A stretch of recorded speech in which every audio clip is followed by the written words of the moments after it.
en Asie pour quelques jours, donc à procuration à vos mères, donc à moi-même. Voilà. Maintenant, il nous faut un ou une secrétaire de séance et un ou une secrétaire de séance qui puisse être disponible demain matin au plus tard en fin de journée pour pouvoir signer donc le compte-rendu du conseil municipal parce que il y a 2 délibérations qui doivent partir en urgence à la préfecture. Donc voilà, par contre, il faut passer demain matin. D'accord? Donc Joël. Merci. Personne ne s'oppose à ce que Joël soit secrétaire? Non? Merci. Elle a l'air de bonne volonté.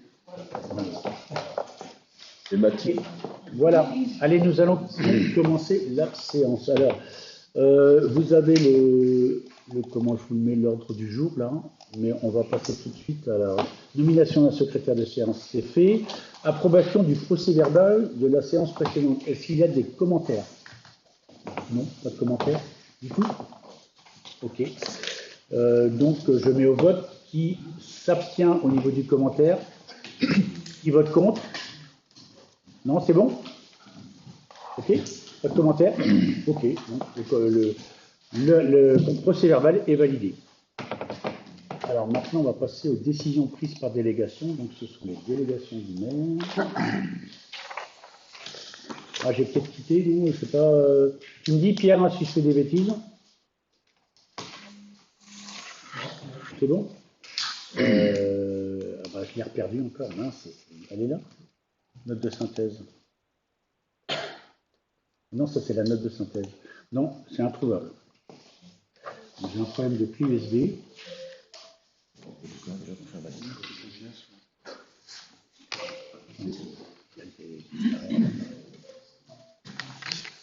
Ah, ça c'est embêtant. Ça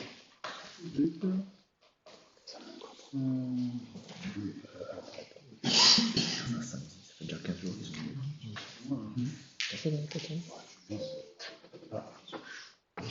Bon, alors donc comment j'ai ah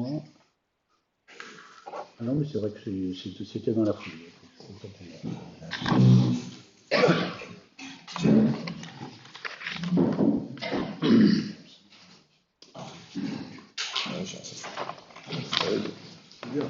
Donc on a vu le procès verbal. Alors les délégations, en fait, ce sont les délégations prises par délégation du maire. Donc vous les voyez, hein, ceux qui n'ont pas le. Je vais conduire un petit peu, voilà. Donc Salostrea, donc c'est de l'entretien pour la cuisine. Ensuite, entretien, nettoyage du cimetière, ça c'est pas le cassis, pour une somme de 3 600 €. Conclusion d'un marché de devis sur une cuve d'eau de pluie pour la salle du Torel, dont la salle Torel est la multifonction par l'entreprise Skiban pour une somme de 1 421 € TTC. Un marché de remplacement de 2 portes sur une remorque, c'est donc alors, le bouche pour un montant de 4 400 €. Flash solaire magnétique pour panneaux de chantier. Donc, on a commandé pour des passages piétons on a demandé à ce qu'ils soient sécurisés. Donc, pour un montant de 333 €. Conclusion d'un marché de devis, achat de 2 panneaux encore LED. Donc là, c'est l'achat des 2 panneaux à 5 200 €. Je précise que tout ce qui est éclairage des panneaux solaires, ça a un certain prix. C'est beaucoup plus cher qu'un panneau qui est électrifié. Donc voilà, 5 297 pour 2 panneaux. Conclusion d'un marché de devis, Eurovia Propagande, donc c'est la route, 8 280 €. Vous me dites si je dis des bêtises. L'accès à Boulgaf. Permis de construire École Levèvre, ancienne poste, la SCP Kemener Gaillard, donc pour un montant de 497 €, donc 597,12 €. Travaux de broyage de bois et de branches sur le site de Traou-Cartanguy. Donc ça, c'est par rapport au passage de la fibre optique pour un montant de 4 200 €. Je rappelle que normalement, c'est à la responsabilité des propriétaires de couper leurs arbres. Et quand ça ne se fait pas, donc nous le faisons. Par contre, nous envoyons la facture aux propriétaires. Ils payent quand ils peuvent. Conclusion d'un marché de devis, l'enseigne Torel, donc encore une fois la salle La halle multifonction s'appelle le Torel, donc on a lui donné un nom et qu'il soit marqué sur l'entrée. Donc voilà, donc c'est ça, c'est pour un montant de 1754 euros. Ensuite, bardage et couverture. Alors, la halle multifonction, je l'ai dit, mais je le répète au cas où ça n'aurait pas été bien perçu. On a eu ça s'est très mal passé. Ce chantier-là a été un chat noir, voilà, depuis le début jusqu'à la fin. Et donc, on a eu la société de bardage avait déposé le bilan. Il a fallu reprendre une autre société. Cette société, il a fallu qu'elle fasse valider à ses agents le CACES, parce qu'ils n'avaient pas le CACES. Et donc, ça a pris du temps. Donc, ça explique les mois et les mois de retard. Donc, tout ça, c'est un montant de plus-value de 1642,63 €. Liaison vidéo extender, donc c'est pour ceux qui utilisent la salle et par exemple Michel pour comment ça s'appelle, les récits du vélo, il y a eu quelques soucis par rapport à la vidéo, donc ça y est, ça marche, mais pour un montant de 764,40 €. Donc ça c'est l'OUPS. Arrêté portant sur la désignation d'élu pour mission de représenter la commune au 105e congrès. Donc ça c'est moi. Donc, alors, voilà, donc la somme, donc je touche la somme de 519,14 €, sachant qu'au total j'en ai quand même pour 700 €. Donc je ne touche plus de partie de mes investissements, je vais dire. Bon, c'est comme ça parce que pour explication, donc l'hôtel c'est un maximum de 190 € par nuit, c'est ça. Et moi je me suis retrouvé à 450 € pour 2 nuits. Donc j'ai une partie pour ma poche, mais bon, c'est comme ça. Et après c'est les frais de déplacement, le train, etc., etc. Mais c'est nécessaire de le préciser. Les tarifs, le passage, donc ça c'est l'association avec qui on travaille pour nos animaux qui se reproduisent à vitesse grand V sur la commune. Voilà, donc on a le passage à la patate, c'est le fourrière, c'est le refuge. C'est le refuge. Le passage, donc c'est qui ramasse les animaux donc qui sont en liberté sur la voie publique. Voilà. Le refuge c'est autre chose. On est d'accord. Arrêté portant sur une désignation du membre du conseil d'administration du CCAS.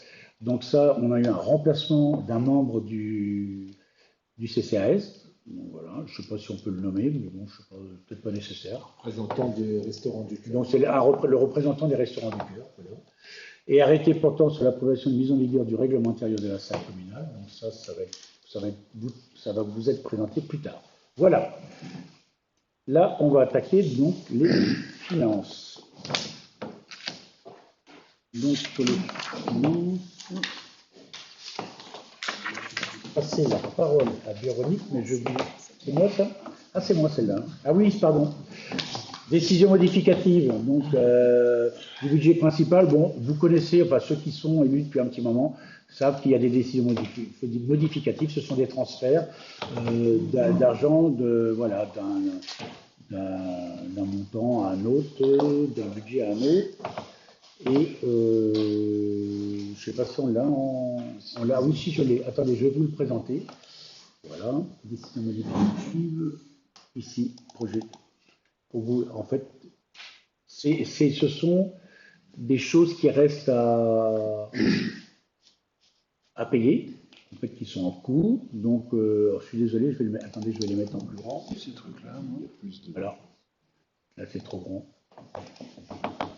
Okay. Voilà, donc fourniture de voirie, 20 000 €, petit équipement, 14 000, virement de section d'investissement, 76 000 €, dotation amortissement, 15 000 €, subvention au CCAS, 5 000 €, pour un montant de 130 460 € au total. Dans les crédits, on a l'emprunt qui est de 3 500 €, les matériels de transport, 1 000 €. Entre-temps, on a aussi l'immeuble de report, donc ça, c'est des bases de crédit de 100 000 €. Les matériels de transport, c'est 100 000 €. Immobilisation corporelle, 451 710 €. Frais de recherche, 1 200 €. Terrain aménagé, autre voirie, 15 000 €. Installation de voirie, bâtiment public, 65 000 €. Installation de voirie, 40 000 €. Sur les montants à droite, vous avez frais d'études, installation de matériel de transport, matériel du bureau informatique. Ce sont des dépenses sur des affaires courantes, on va dire. on va dire. Opération immobilière corporelle, 7 500 euros. Et en fait, agencement et aménagement des terrains, 114 000 euros. On a dans les dépenses 15 840 000 pour des agencements et aménagements. Bâtiment public, 58 000 929. Installation générale, agencement, 80 000 905. Et immobilisation corporelle en cours, 157 511,87 €. Donc le montant total des bases de crédit et des dépenses sont de 115 000 €. Les dépenses totales, 975 605,45 € et les recettes de 860 605 €. C'est ça? Je ne me suis pas trompé. Voilà.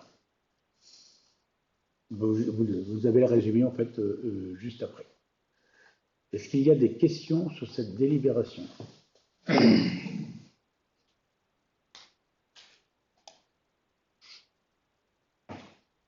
Non?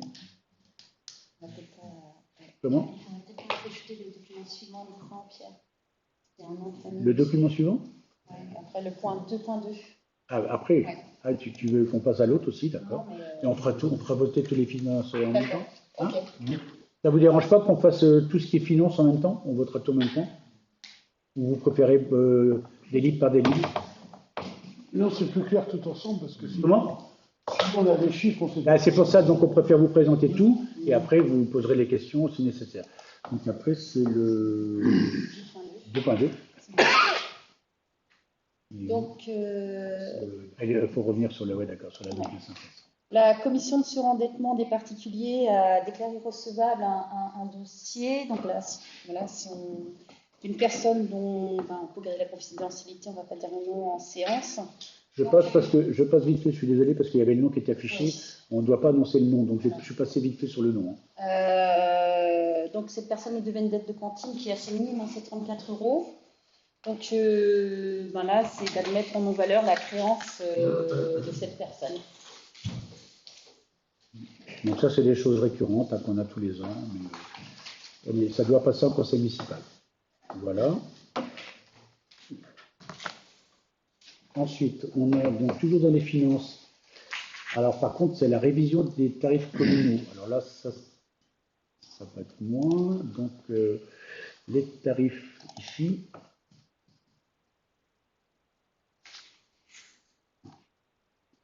Ah. Le pivoter. Ça passe fort. Ouais. Alors, j'ai essayé de passer. Alors, il y a beaucoup de détails, hein, je suis désolé, mais enfin, je pense qu'il est nécessaire quand même de passer sur tous les sujets. Donc, le bulletin municipal 2026, donc c'est pour le futur, ça, c'est pour les futurs projets 2020. Ce sont les tarifs 2026, on est bien d'accord. Les tarifs 2025. Donc, 60 par 40, ça c'est la publicité, donc 46,76 €. Une publicité de 120 par 80, c'est 163,49 €. De 190 par 60, c'est 198,53 € et de 190 140, 291,95 €. Ensuite, nous avons le cimetière. Une concession de 2 mètres carrés sur 15 ans, c'est 212,32 €. Une concession de 2 mètres carrés sur 30 ans, c'est 307,87 €. Concession de 1 mètre carré pour une urne funéraire de 15 ans, c'est 318,49 €. Une concession de 1 mètre carré pour une urne funéraire de 30 ans, c'est 610,64 €.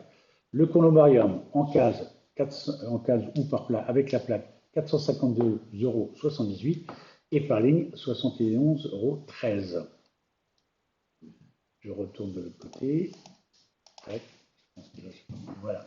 Service technique, facturation. Donc, facturation de la pose d'un. Alors, il y a 9 pages, hein, mais je pense que c'est nécessaire quand même que tout le monde sache les coûts. Facturation de la pose d'un mètre linéaire, transport, pelle, tout ça. Donc, c'est pour un montant total de 52,55 €. Sur profondeur, à plus de 14,86 €. Location d'engin, Tracto, 52,55 €. Un camion, 48,84 €. Une pelleteuse, 73,25 €. Un tracteur remorque, 52,55 €.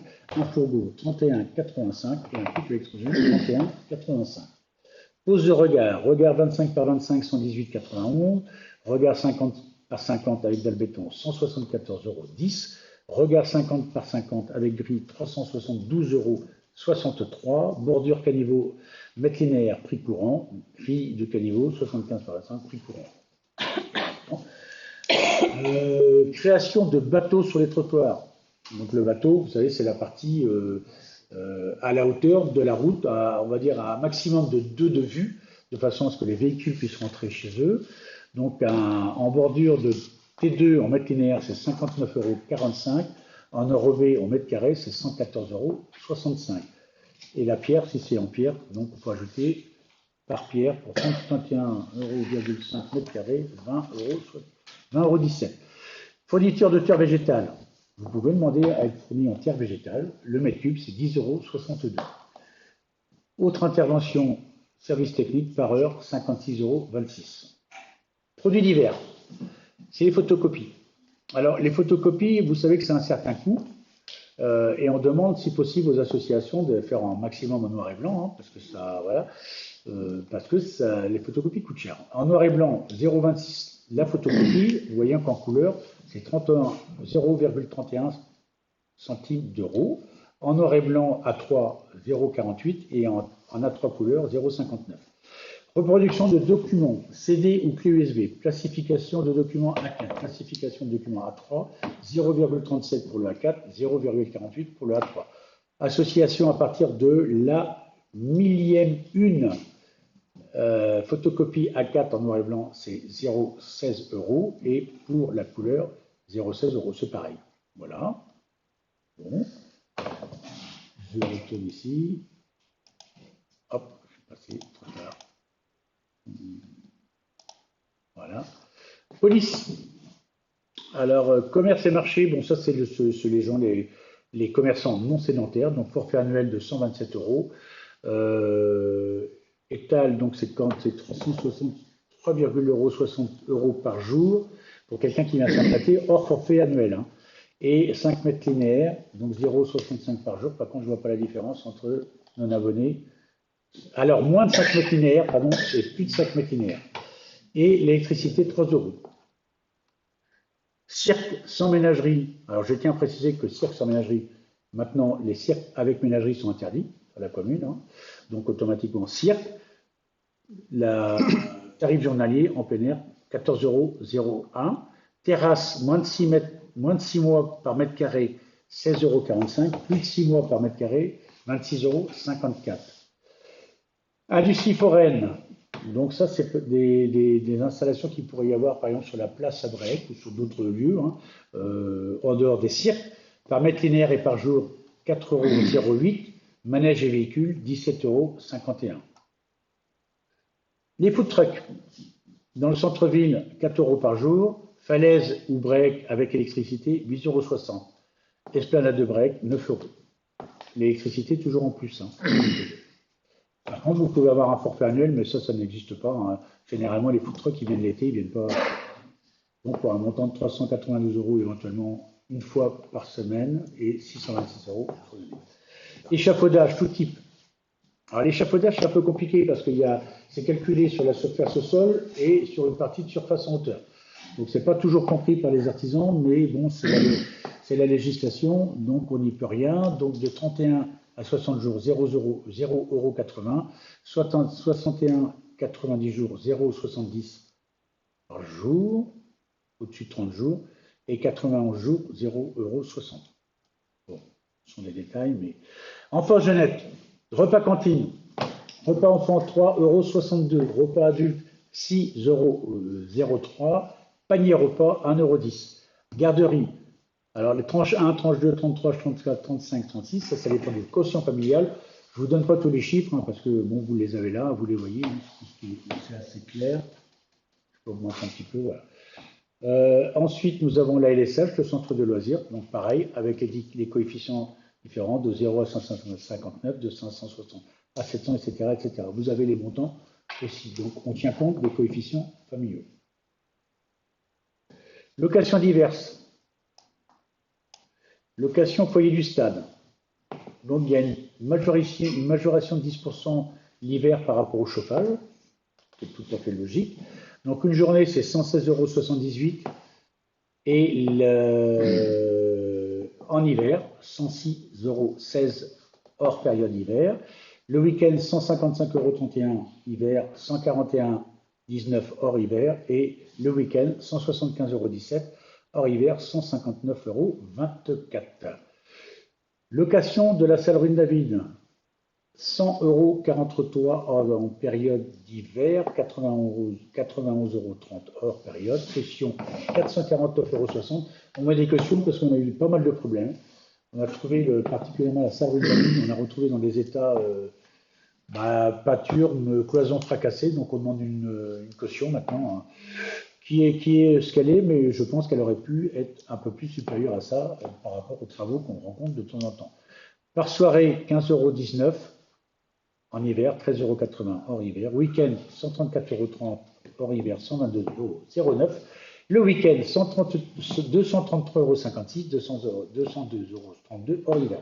Je suis désolé, je passe sur les chefs parce que c'est important. On a eu pas mal de questionnements en disant que c'était pas très clair, vous dites pas. Voilà, donc ça c'est annoncé, il n'y aura pas de surprise pour les associations comme pour les particuliers sur les montants. Mesguello, bon, la salle de prédication la plus avantageuse en ce moment, 15,19 € en hiver, 13,80 € hors hiver, 58,39 € pour le week-end, 80 € sur les 2 jours et 74 € hors hiver, 53 € hors hiver. Location de la salle motricité. Bon, la salle motricité, c'est celle qui se trouve dans la salle, dans l'école maternelle. Elle fut utilisée pendant un certain temps, elle ne l'est plus. Je sais qu'elle est utilisée par des associations qui faisaient du yoga pendant un moment. Le montant est de 15,19 € en hiver et de 13,80 € hors hiver. Salle de sport.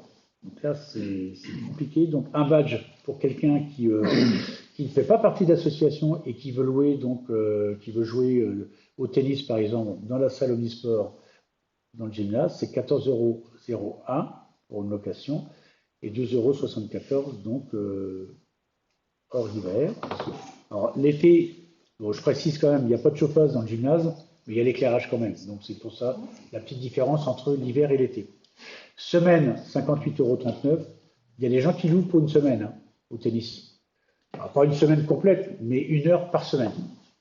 53,08 € en période d'été. Et le club Paimpol par jour, parce que le club de Paimpol, nous, notre gymnase pour des concours, 28,02 € l'hiver et 25,48 € l'été. Nettoyage, 110 €. La salle Austria, c'est celle qui intéresse, je pense, le plus de monde. Donc vous avez le montant des associations, je ne sais pas si vous voyez, je vais éclaircir, mais donc vous avez la partie association Plouézec. Je rappelle que pour une association plouézécaine, il y a 4 gratuités mises à disposition pour chaque association, et qu'ensuite viennent se greffer là-dessus les subventions, 200 € quand c'est une animation gratuite et 0 € quand c'est une animation payante. Je le dis, je répète, parce que quelquefois, ce n'est pas toujours bien perçu. Et je répète aussi, et j'insiste, nous sommes la seule commune à mettre 4 gratuités par association par an. Vous allez à Paimpol, à Corriveau, vous payez même la première, vous la payez déjà. Donc il faut le savoir. Je suis Paimpol, Corriveau, je pourrais dire Ploubaz. Donc nous, on met 4 gratuités par an pour chaque association. C'est important de le dire. Vous avez les montants. Alors, association extérieure, c'est normal, c'est plus cher que... Nous avons des demandes, beaucoup de demandes d'associations extérieures, mais c'est plus cher automatiquement qu'une association... Alors, quand on est dans l'association plouézécaine, c'est l'animation supplémentaire. C'est-à-dire quand on est à la 5e location ou 6e location, on est bien d'accord. Les 4 premières sont gratuites. Et pour un particulier, le montant, il correspond à une association extérieure. Donc, c'est plus cher qu'une association communale. Les hommages civils, ça a été un débat, mais on est parti sur un principe que lorsqu'il y a un hommage civil, il y a l'éclairage, il y a l'utilisation de la salle et il y a le ménage. Donc on a fait le calcul par rapport au personnel, on a calculé que ça coûtait pour la commune 130 €. Donc on trouvait tout à fait normal que quelqu'un qui loue la salle pour faire un hommage public, ou laïque, on peut l'appeler comme on veut, paye. Il faut savoir que quand vous faites des obsèques en église, c'est aussi payant. C'est payant, c'est un peu plus payant d'ailleurs que plus cher que 130 euros. L'association PESEC, ça c'est l'extension. Ah oui, alors ça c'est. Tout à l'heure on a parlé du bar, alors après il y a on a parlé de la salle. Maintenant, si vous voulez le bar en plus, c'est aussi un petit peu plus cher. Voilà. Vous avez les montants ici. Et il peut s'avérer qu'il y ait une association qui ne réserve que la partie bar pour un pot, pour remercier ses adhérents, par exemple, et qui ne loue pas la salle, il loue que le bar. Donc c'est pour ça qu'il y a un montant à part pour le bar. Les cautions nettoyage sont toujours les mêmes. Caution 860 euros pour la location de la salle et le nettoyage 110 euros. Alors quand on dit 110 euros, c'est quand la salle n'a pas été nettoyée, on est bien d'accord. Donc on est en droit de demander à l'association qui n'a pas fait le ménage de lui faire payer 110 euros. Donc on retient ça sur la caution. La vaisselle, bon bah je ne rentre pas dans les détails, hein, c'est normal, vous avez de la vaisselle mise à disposition, il faut la payer. Voilà. Je suis passé, je pense que j'ai fait le tour de tous les à la note de synthèse. Est-ce qu'il y a des questions avant de voter sur le budget? Est-ce qu'il y a des questions sur les montants? Il y a une légère augmentation qui correspond au coût de la vie. Voilà. Les tarifs pour la salle du Torel n'ont pas été fixés encore? Non. Alors, pour la salle du Torel, on est sur c'est une salle qui est mise à disposition comme est le gymnase, parce que c'est une salle aussi à vocation sportive. Donc, comme on ne fait pas payer le gymnase au tennis et au foot, etc., donc elle reste disponible pour les associations. Je n'imagine pas qu'un particulier puisse louer le Torel, mais c'est possible. Si quelquefois on arrive à cette demande, il faudra fixer un prix, on est bien d'accord. Oui, c'est parce que. Et là, les associations, c'est la gratuité. Hein. Et à un moment, il devait servir aussi pour du vide-grenier, pour. Ah, si c'est une association, c'est gratuit. Hein. On est sur la même lignée que la salle Ostrea. Pareil. 4 associés, 4 mises à disposition gratuites. Par contre, si c'est un particulier qui veut louer pour je ne sais pas quoi, mais bon, après, c'est un peu compliqué. Je ne vois pas trop un particulier louer ça, mais pourquoi pas? Dans ce cas-là, on sera obligé de faire le. Un peu familial. À ton note, il y a eu le marché Noël dedans. Oui, il y a eu le marché Noël qui a été dedans. Hein, donc, boule de quartier. De quartier. Les tarifs communaux, on a vu. Alors maintenant, je passe à la création d'un budget annexe. Alors, vous n'êtes pas sans le savoir. Donc, on a dit qu'on passait toutes les finances. On mettra au vote hein, quand même. Hein. Le budget annexe, vous savez qu'il y a un budget annexe pour Boulguef, il y a un budget annexe pour Port-Lazo. Et comme nous allons récupérer le port de Brec suite à la dissolution du CIVOM, eh ben, il faut créer un budget annexe pour le port de Brec. Donc, c'est tout simplement vous demander l'autorisation de me donner l'autorisation de faire un budget annexe pour le port de Brec. Donc, on pourra en débattre. Je ne sais pas, avant, il y a des questions déjà? Et par qui sera géré le port de Brec? Mais Michel, par toi? Par nous. Vous savez pas? Par nous, par la commune. Parce qu'actuellement, c'est quelqu'un de Clouard. Non, mais ça sera Alors, ah oui, on va y venir après. Donc, je pense qu'il y aura la réponse à ta question après. Dans les 3 ans. Non. Non. à la Non. dissolution du CIVOM, chacun reprend ses billes. Donc, Le port nous appartient, donc on reprend la gestion du port, donc forcément la gestion de. on va y venir sur le CIVOM après, donc tu auras l'explication à ta question après. Mais c'est une question judicieuse. Alors, ensuite, là, on a à l'école de Fèvre. C'est moi ou c'est toi? C'est toujours moi? Non, c'est moi. Ah. Donc ça, là, c'est pour vous parler donc, des demandes de subventions qui vont être réalisées pour la rénovation énergétique de l'école Lefebvre. Donc il faut savoir qu'il y a déjà une subvention qui a été validée. Donc c'est celle de la région Bretagne. Donc là, on sollicite la DETR, donc la dotation d'équipement des territoires ruraux, pour un montant de 125 259 euros, et la DECIL, la dotation de soutien à l'investissement local. Donc, est-ce que tu peux aller en bas du tableau, s'il te plaît? Ouais. Donc là, on était en CAO cet après-midi, donc les chiffres ont été un petit peu modifiés, puisque le budget total sera de 439 385,56. Donc ça a un impact si tu peux remonter un petit peu, sur la, voilà, sur l'autofinancement de la commune, qui passe de 142 236 à 164 091. Donc c'est le delta, la différence entre les 439 et les 417, soit 21 855 euros.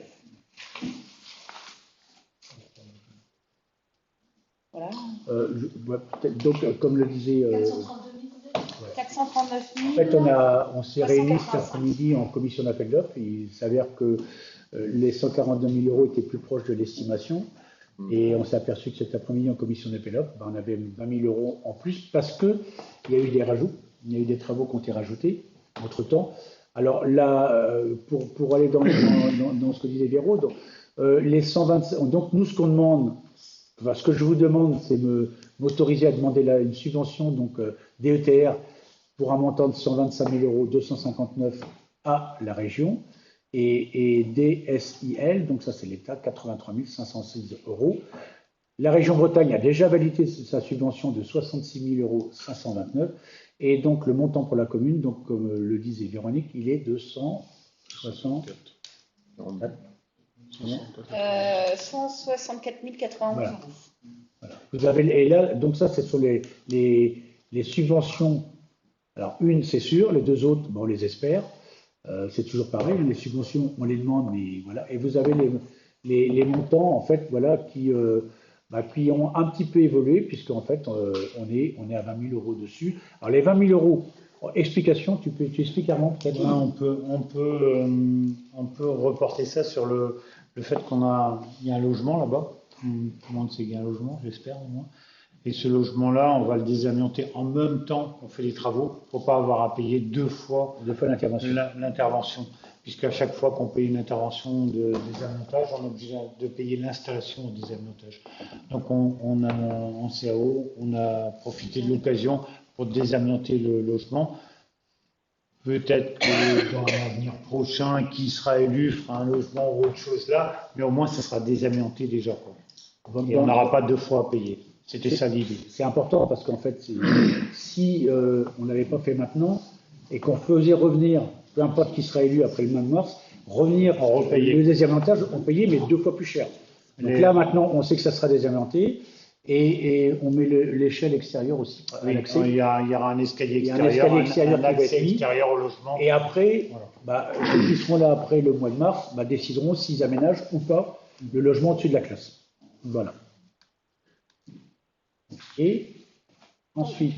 Le point suivant, c'est l'autorisation. On vous demande l'autorisation d'autoriser le maire à engager et liquider des dépenses d'investissement.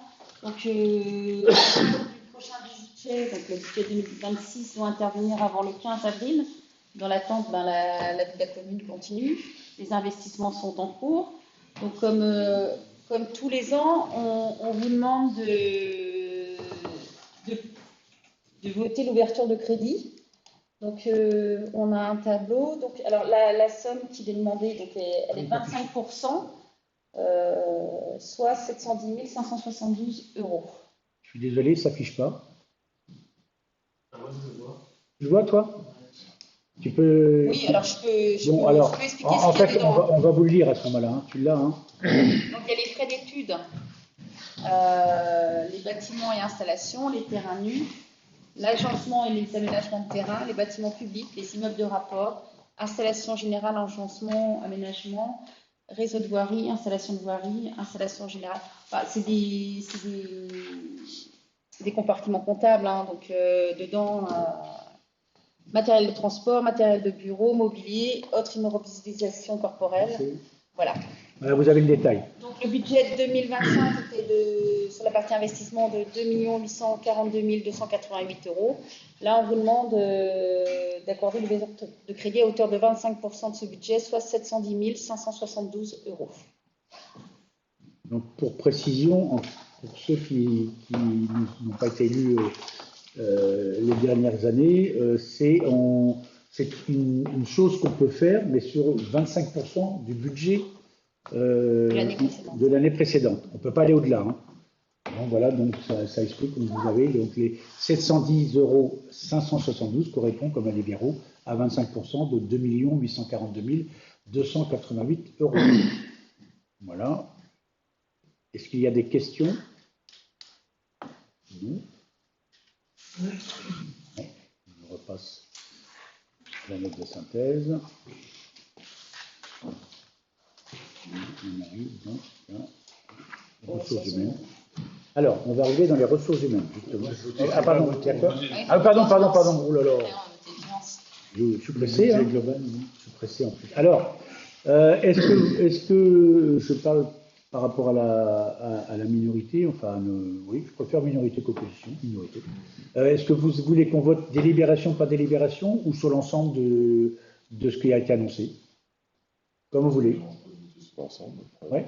Colistier, qu'en pense-t-il? On est d'accord sur rien. Masse. Alors là, bah, Mais on n'est pas contre. Oh, bah alors, mince alors. Bon. Donc, on vote sur l'ensemble? Ouais, ça vous va? Alors, par rapport à tout ce qui vous a été présenté, qui s'abstient, qui vote contre, donc vote à l'unanimité. Merci beaucoup.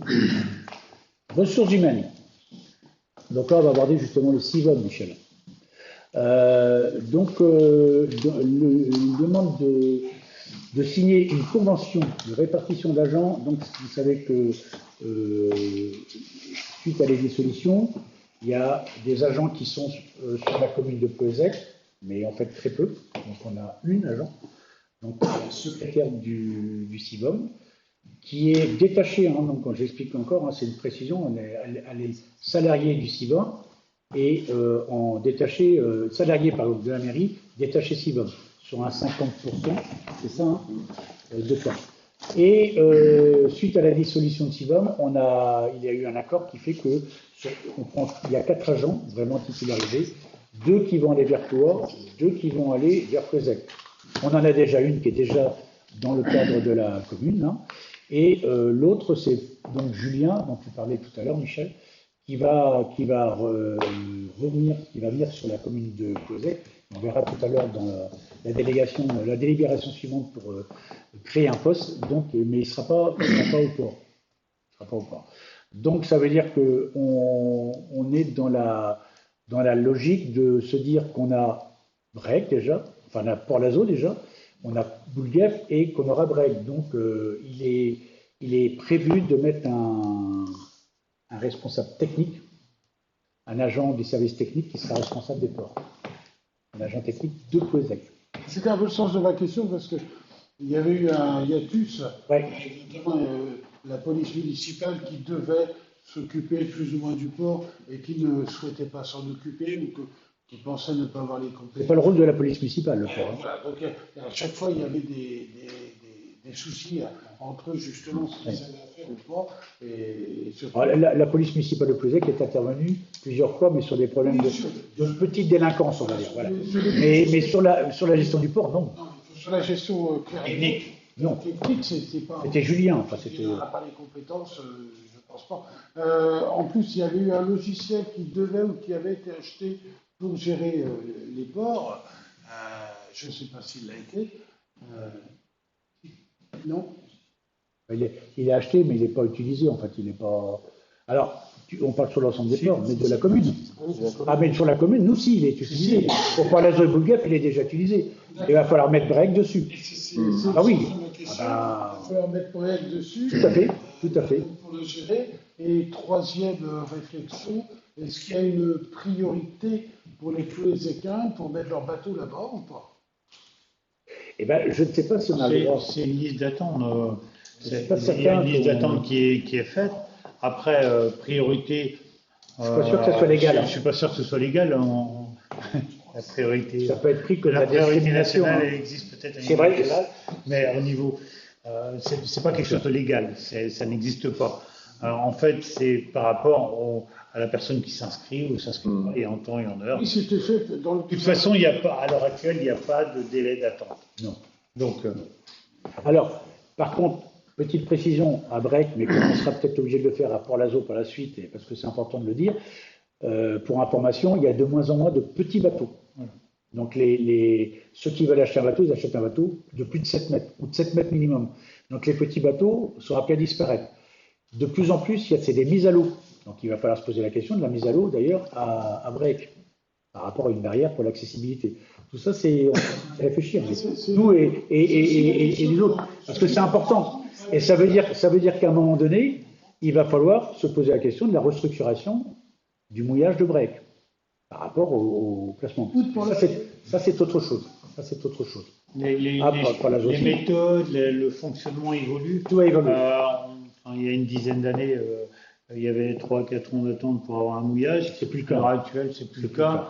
Je pense qu'il y a une évolution dans le temps qui fait que, oui, la plaisance, c'est pas un sujet pressant. On sort un peu du contexte, mais bon, après, c'est de l'information. Il faut savoir qu'il y a quand même plus d'habitants, plus de plaisanciers de break, enfin de Plouséquins à break qu'il y en a eu un certain temps où c'était Goudelin, Lanvelot, Guingamp. Donc là, il y a quand même, moi j'en connais beaucoup de Plouséquins qui sont en break aussi. Mais attention à la discrimination. Je ne suis pas sûr que ça soit légal. D'interdire. C'était le sens de ma question. Est-ce que. Je ne suis pas sûr qu'on puisse le faire. Je renseignera. Je crois qu'on a déjà eu la démarche. Concernant Break, est-ce que l'aglo a un devoir d'expertise et peut intervenir? L'aglo peut intervenir pour aider, non? Pas du tout. Non, pas sur les ports. On a suffisamment de problèmes à pouvoir gérer le centre nautique avec l'aglo, et l'aglo a toujours refusé, l'aglo GPA, refusé d'investir quelques menus freutins. Sur ce qui est centre nautique, ils ont une capacité à intervenir, notamment à l'Ogivy, mais pas à Briac. Et sur les ports, non, zéro. Non. Ça sera de la compétence totale de Plouézec. Peut-être. Il faut le savoir. La condition qu'elle la garde. Comment? La condition qu'elle la garde, que ce soit pas le département, je le sais. Oui. Ça avait été le cas à Oui. Le département, ça ne les intéresse pas trop. Le département ne s'intéresse pas du tout à Break. De toute façon, ils ne nous intéressent pas. Non. Non, mais alors, ça a été abordé en forme de semelle. Pour ceux qui connaissent, il y a Ploubas qui était dedans, Ploubas abandonné. Il y a un projet sur Poulafret à Paimpol, pour donner l'information, puisque je suis quand même pas trop mal placé pour le savoir. Voilà, il n'y a aucun intérêt pour la SPL Escaldermont, pour la cité, de s'intéresser à Break. Après, nous, on pourrait demander à ce qu'ils rentrent dans mes voies. Franchement. Ça nous coûterait plus cher qu'autre chose. Voilà, on est d'accord. On est d'accord, Michel. Bon, sur cette question-là, donc de mise de m'autoriser donc à prendre deux agents en fait, du CIVOM, passer définitivement sur la communauté. Est-ce qu'il y a des questions à part celles qui ont été posées? Est-ce qu'il y a, je vais mettre au vote, des abstentions, des votes contre? Merci. Donc modification du tableau des effectifs, du fait que Julien va rejoindre, je ne donne pas son nom volontairement, va rejoindre, je n'aurais pas donné prénom non plus. Si. Ah bon? Regarde avec les grands yeux. Va rejoindre donc l'équipe technique. Ah non, c'est pas ça. Je me trompe de. Non, c'est Lucas. Il y a deux. Non, il y a deux. Alors, parce qu'il y a deux, voilà. Alors d'abord, oui, parce que c'est après. Julien, c'est après la création de poste, ça a laissé l'autre. Donc d'abord, c'est Cédric. Lucas. Lucas, sans nommer son nom, mais bon, je crois que son nom est cité, peut-être. Donc Lucas, il a eu son diplôme de policier. Il a eu son concours. Enfin, il a eu son concours, de policier municipal. Il sait de quoi je parle. Il a été policier municipal dans sa jeunesse. Donc, il a reçu son concours. Donc, du coup, on est obligé de le faire entrer, de modifier le tableau des effectifs. Voilà, tout simplement. S'il y a des questions, des précisions à apporter? Non, pas spécialement. Non. Je mets au vote, du coup, parce que l'autre, c'est une Daniel est en retraite. Daniel est en retraite. Mais il me semblait qu'il y avait les deux à suivre. Il n'y avait pas Julien aussi?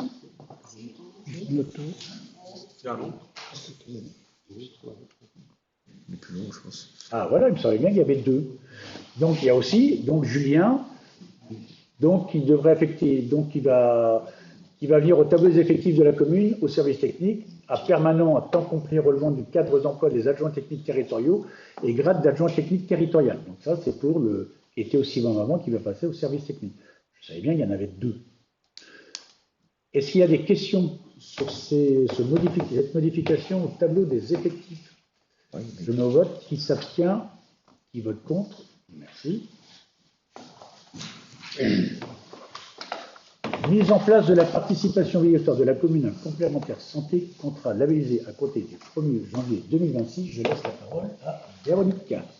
Donc, à compter du 1er janvier, les agents territoriaux auront, comme les salariés du privé, une prise en charge de leur complémentaire santé.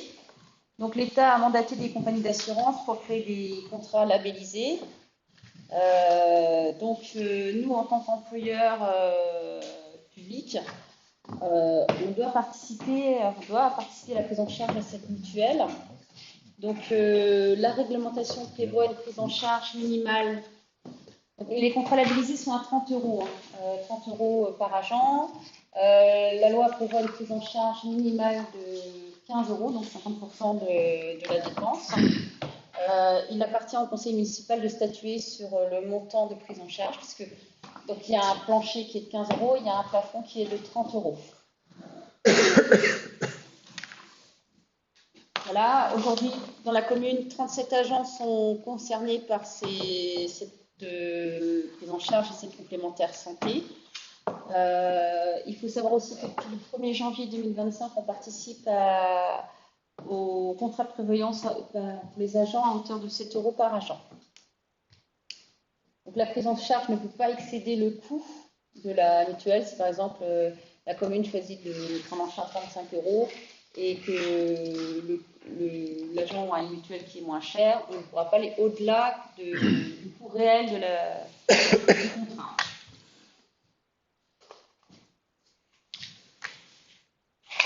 Donc voilà, il convient de statuer sur le montant de la prise en charge. Le bureau s'était positionné sur une prise en charge de 30 €, donc le maximum. J'ai fait plusieurs simulations si ça vous intéresse. Il faut savoir que pour 37 agents à 30 € de prise en charge mensuelle, c'est un coût pour la commune de 13 320 €. Si on est sur le minimum, c'est un coût pour la commune de 6 660 €.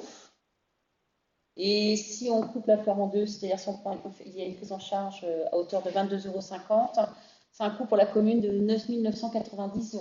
Je ne sais pas si vous avez des questions. Alors, pour aller dans le complément de ce que dit Véronique, c'est qu'en suite à la commission RH qu'il y avait eu, donc bien sûr, la demande du personnel était de 30 €.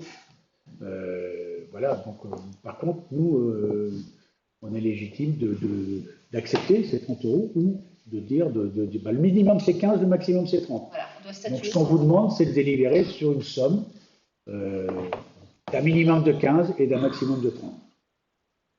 Alors, je ne sais pas si on propose des différents montants ou... Est-ce qu'il y a des questions d'abord?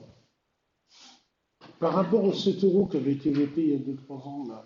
Sur la partie prévoyance. Prévoyance, c'est pas la mutuelle. C'est pas la même chose. Non, c'est pas la même chose. Non. Ouais, complémentaire santé. Ça, c'est le mutuel. La partie prévoyance, c'est sur tout ce qui peut. Donc déjà, on restera avec les 7%. Oui, tout à fait, on est bien d'accord. Oui, les 7 €, ça coûte 3 108 € aujourd'hui à la commune, parce qu'il y a 37 agents.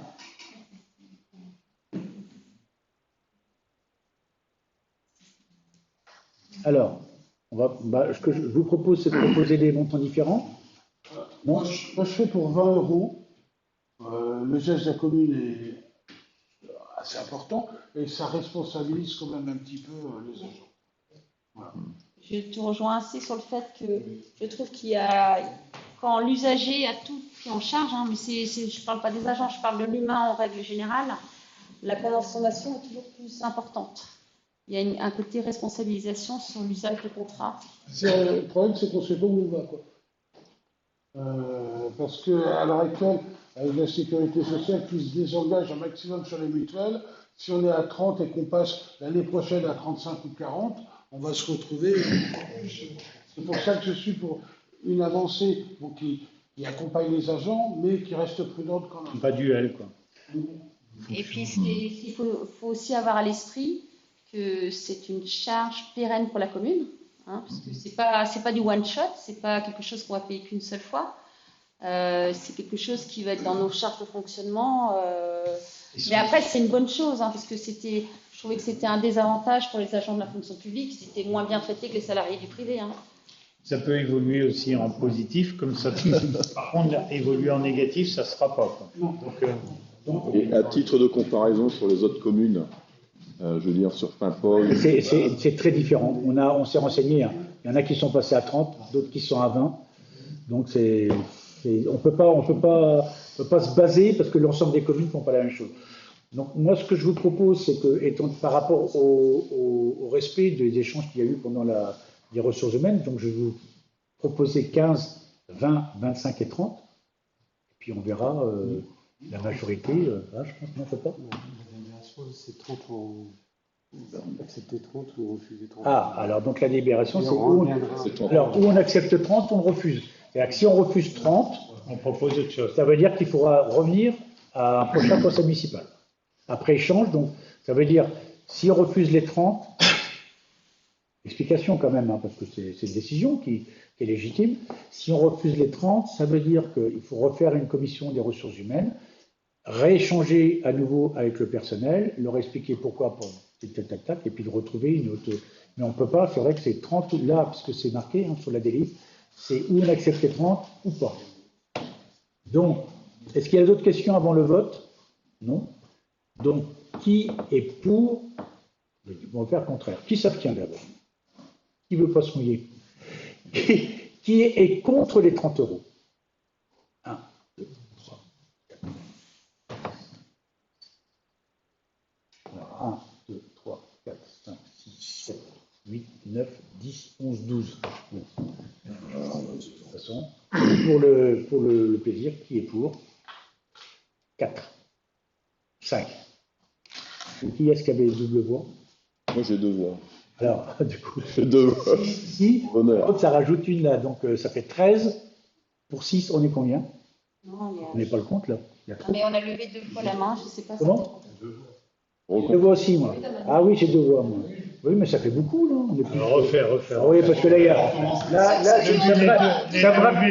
ça me rappelle un vote à GPA où il y avait plus de monde qui avait voté que de présence dans la salle. Dans la salle, pardon. Donc, alors, qui est contre? Et qui a 2 voix? Alors, qui lève la main? Contre les 30 euros, hein. On est bien d'accord. Contre les 30 euros. 1, 2, 3, 4, 5, 6, 7, 8, 9, 10, 11, 12. Vous avez déjà compté 12. Vous avez déjà 12. Et qui est pour? 1, 2, 3, 4, 5, 6. Voilà. Donc on reverra en commission des ressources humaines le personnel.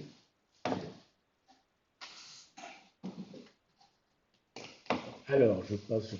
Attribution des cartes de cadeaux de Noël, c'est... Oui, alors ça, c'est... Donc, tous les ans, il est d'usage dans la commune d'offrir une carte cadeau de Noël aux enfants des agents. Alors, on le fait de manière informelle, mais il faut qu'on régularise ça de manière... qu'on ne soit pas retoqué comptablement. Donc, aujourd'hui, c'est les enfants des agents. Ils bénéficient d'un cadeau à hauteur de 35 €. Pour que ce ne soit pas retoqué, il faut qu'il y ait une participation financière de l'agent à hauteur de 20%, donc soit 7 €. Voilà, donc c'est de formaliser une pratique d'inscrire dans les tablettes, une pratique qui est déjà d'usage dans la commune.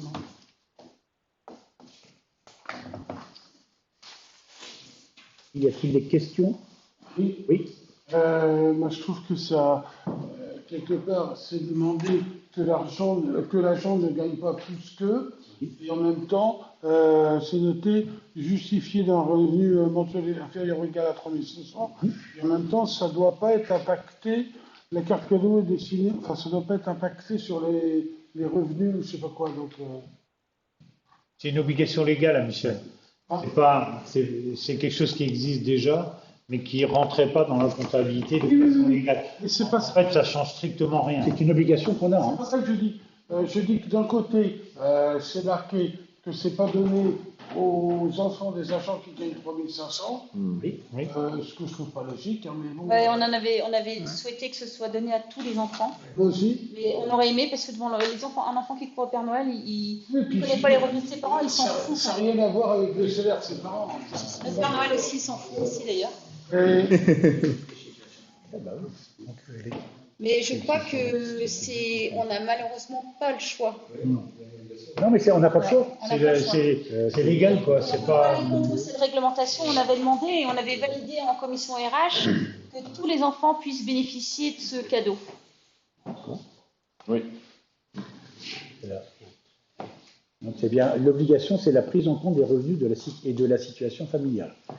La prestation doit être attribuée en fonction des revenus de l'agent et le cas échéant de sa situation familiale. C'est une obligation, on n'a pas le choix. On n'a pas le choix. C'est-à-dire que tout ce qui s'est fait auparavant, on était dans l'illégalité. oui, mais tant pis. Mais c'est vrai que je serais assez d'accord, c'est qu'il y a tellement de contraintes maintenant qu'on va. Moi, je trouve ça choquant. Mais bien sûr, on est d'accord. Alors, les représentants de la RH, qui étaient là, les représentants syndicaux, n'ont pas trouvé ça choquant. Non, du tout. Non. Donc, nous. Moi, surtout que ça concerne peut-être une ou deux personnes. Oui, très peu. Il n'y en a pas des masses. Pas beaucoup. Ça n'aurait pas coûté très cher à la T'inquiète. commune. Et voilà. Et ils ont validé. Ça a été validé en ressources humaines. Ah, ils sont pas malins, hein. Faut Je sais pas. On leur dira. Tu leur diras, Michel, tu leur diras. Ok. Donc, s'il n'y a pas d'autres questions, je mets au vote. Dans ce cas-là, je vote contre. Oui. Donc, alors, qui vote contre? Qui s'abstient? Ok, merci. Alors, attribution de bons d'habillement dans le cadre de l'action sociale. Alors, C'est la même chose. on est dans le même registre. On est dans le même registre, c'est toi aussi, hein? Ouais. C'est aussi une pratique qui est d'usage depuis très très longtemps, qu'on doit régulariser. C'est l'attribution de bons d'habillement aux agents ne bénéficiant pas de tenue de travail fournie par la collectivité. Donc, pour résumer, ça concerne les agents administratifs, puisque les autres agents ont une tenue fournie pour travailler. Donc là, même principe, hein, c'est un bon d'habillement de 100 € qui est attribué, avec une prise en charge de 20% de l'agent. Voilà, et avec les mêmes dispositions en termes de revenus que pour les cadeaux des enfants. Vous n'avez pas la délibération, hein, je suis désolé Pierre, mais j'ai encore bugué. Donc voilà, hein, mais Véronique l'a bien expliqué, hein, donc la démarche. Est-ce qu'il y a des questions sur cette délibération? C'était l'ancienne, ce qu'on appelait avant la prime de blues, Oui, c'est ça. qui n'a plus lieu d'être, mais qui existe toujours. Non, on peut peut-être le remplacer par un uniforme. Hein, c'est cette tendance. Moi, personnellement, je trouve ça obsolète, mais bon, voilà. Carrément obsolète, là, oui, voilà. Je l'ai dit à la commission et je le maintiens. Pour moi, c'est quelque chose qui n'a plus lieu d'être. Ça plus lieu d'être. C'est clair. Peut-être une prime de coiffeur.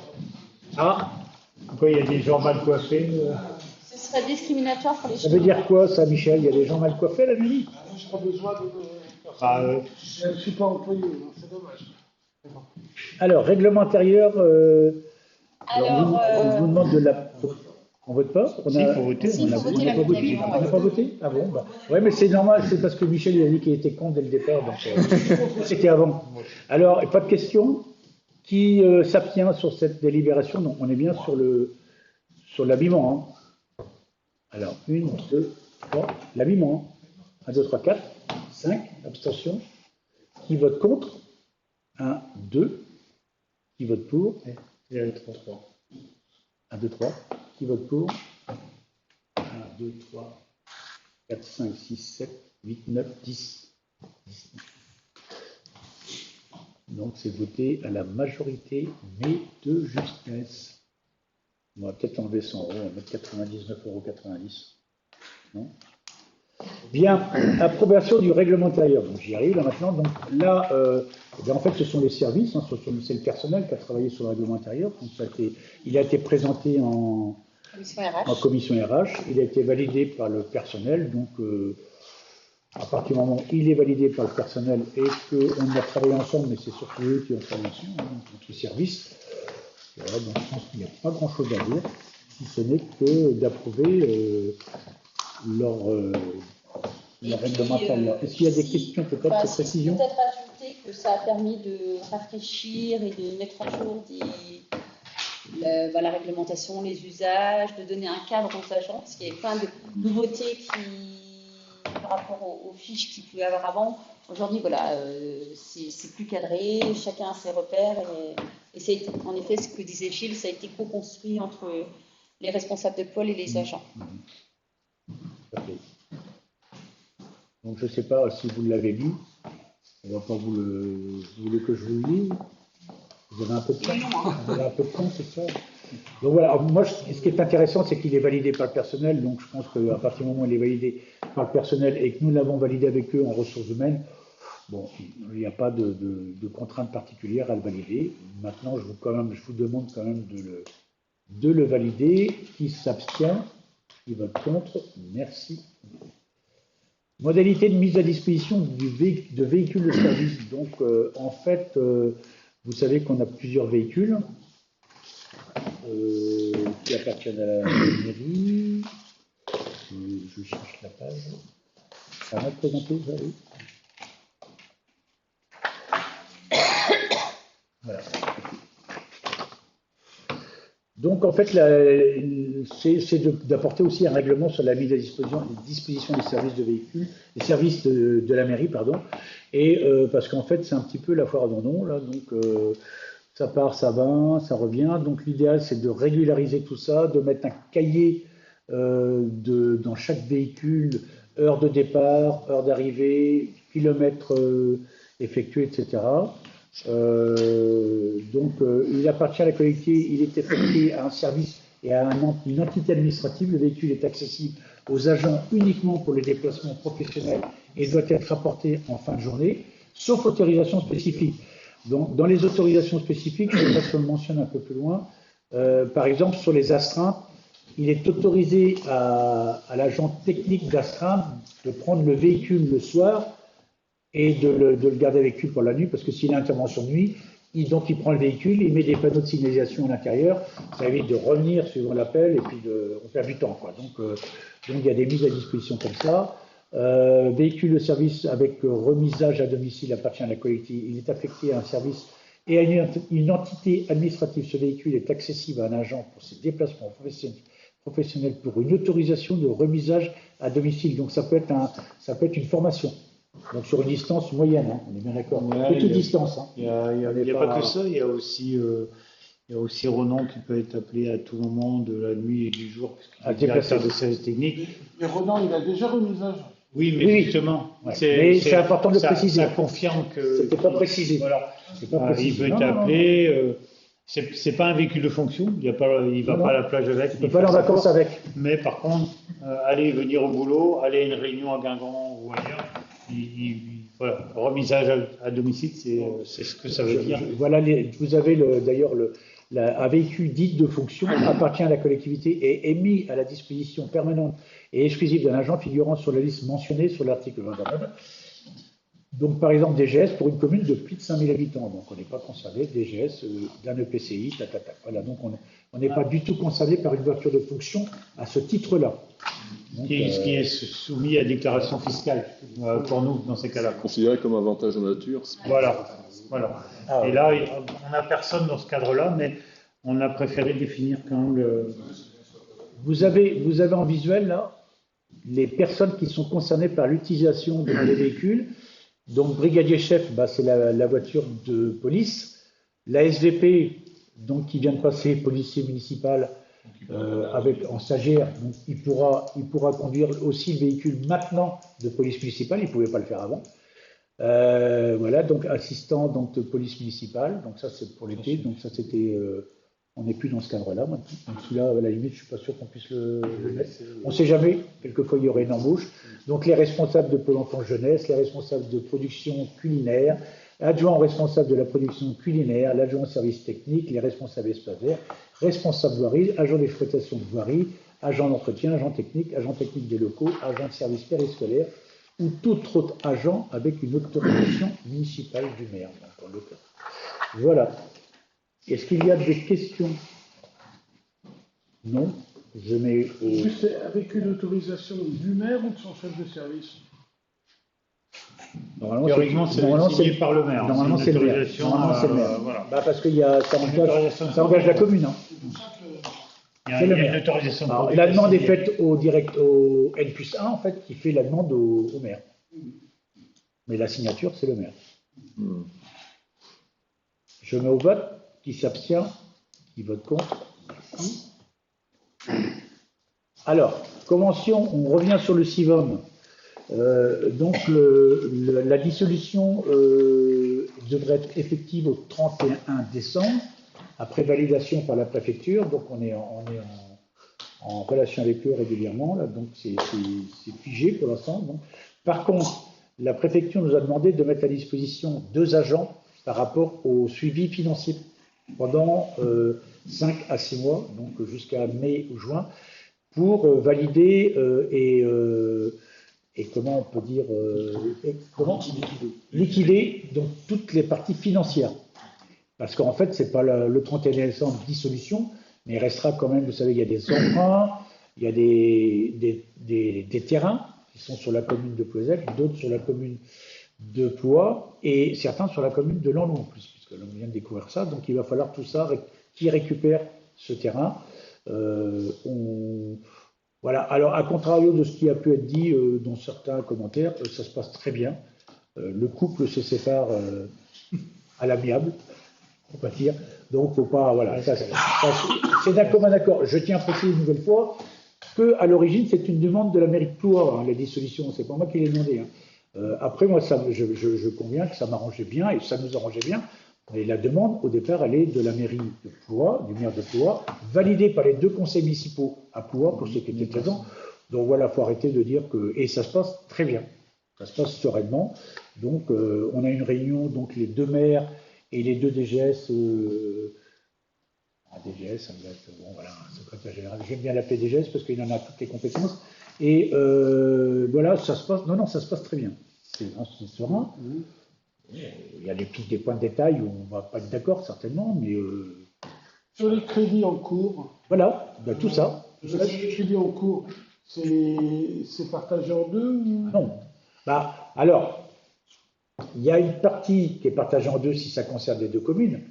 Par contre, si ça concerne uniquement la commune de Plouézec, là, il va y avoir certainement discussion. Par exemple. Il va y avoir discussion. C'est pour ça que dissolution, oui, effective le 31 décembre.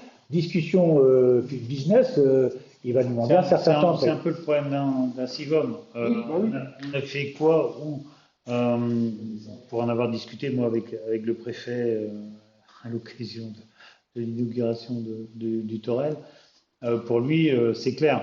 C'est-à-dire que le CIVOM a contracté les emprunts, ils doivent être divisés en 2. Maintenant, c'est les points d'achoppement avec Ploie qui dit oui. Il y a quelques trucs qui ont été faits en plus à Plouézec et quelques trucs en moins à Ploie. Oui, mais à un moment donné, je veux dire, c'est le CIVOM qui a fait les emprunts, c'est pas Plouézec au pouvoir.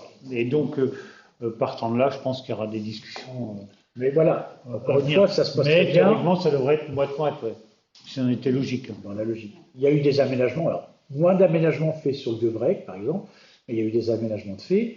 Sur le Vieux-Brec, il y a aussi une partie de la population qui refuse tout. Bon. On reviendra là-dessus aussi. On va revenir là-dessus aussi.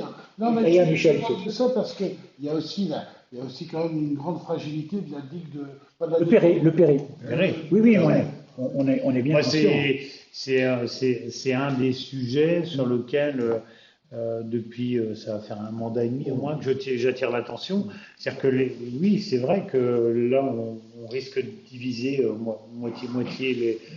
Par contre, derrière, nous, on a le risque du Perret qui peut à tout moment exploser. Et s'il explose, les frais seront que pour nous. C'est un peu le sens de ma question. C'est-à-dire, si on ne divise pas moitié-moitié, l'essentiel des travaux ayant eu lieu sur Plouézec, on aurait en plus le Perret à. Ah oui, complètement. Voilà. Oui, bien Donc, sûr. je pense que l'idéal, ce serait moitié-moitié et à nous de prendre en charge le Perret. On va jouer là-dessus. Oui, sinon, Jouer là-dessus. sinon ça bloque les finances. Bien sûr. Mais c'est ça qui fait partie Comme des le négociations. comme le disait Armand, ça fait quand même ça fait un mandat et demi qu'on demande, mais que les présidents du CIVAM successifs n'ont pas fait Il y a eu une petite étude qui a été faite, Qui n'était pas bonne. mais qui n'était pas bonne du tout. Donc après les études, ça coûte cher, mais il y a un moment donné, en fait, on ne sait pas trop. C'est l'inconnu complètement le Perret. On ne sait pas ce qu'il y a en dessous. Enfin, il y a une petite idée, mais C'est pas en très bon état. c'est pas en très bon état. Voilà, c'est pas en très bon état. Il faut le dire, faut pas botter en touche. Maintenant, donc voilà, les 6 mois supplémentaires après la dissolution vont servir à trouver des accords de façon à ce que chaque commune trouve son compte, en fait. Qu'il n'y ait pas quelqu'un qui soit lésé. Oui, surtout si c'est nous. Je suis d'accord avec toi, Michel. Tu peux compter sur moi, Michel, pendant les 3 premiers mois, toujours, pour me battre sur. C'est marqué durée maximale fixée à 3 ans. Normalement, c'est prévu pour 6 mois, ce demi-poste. Oui, mais c'est. Ah, attends, Ouais. je suis parti où là? Tu la fixes à 3 ans, mais tu la limites à 6 mois. Ouais, Tu la fixes à 3 ans. c'est 3 ans maximum. 3 ans maximum. Tu peux la limiter à 6 mois. Voilà. Donc, en fait, nous, c'est sur une demande de la préfecture, de la sous-préfecture plutôt. Oui, mais s'ils permettent Ils nous demandent, ils nous disent, pour eux, c'est bon. Mais bon, voilà, on est dans une délibération. Au cas où il y aurait, ça se passerait pas comme on veut, parce que ça peut être le cas. Et on met sur une durée maximum. C'est la durée maximum 3 ans. Mais normalement, 5-6 mois devrait le faire. Donc, le personnel est déjà en train de travailler, d'ailleurs, sur tout ça. Ben oui. Non, mais il va y avoir des discussions. Encore une fois, ça se passe très bien, mais il va y avoir des discussions. Donc, sur la mise à disposition d'un agent, en l'occurrence, c'est de l'agent qui est déjà en mairie et qui a un 50% CIVAM, donc il va continuer à avoir ce 50% CIVAM jusqu'au délai, on espère, mai-juin.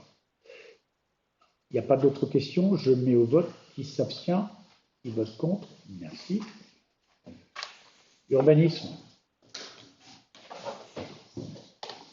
Je laisse celui-là ou pas? Oui, je peux en parler.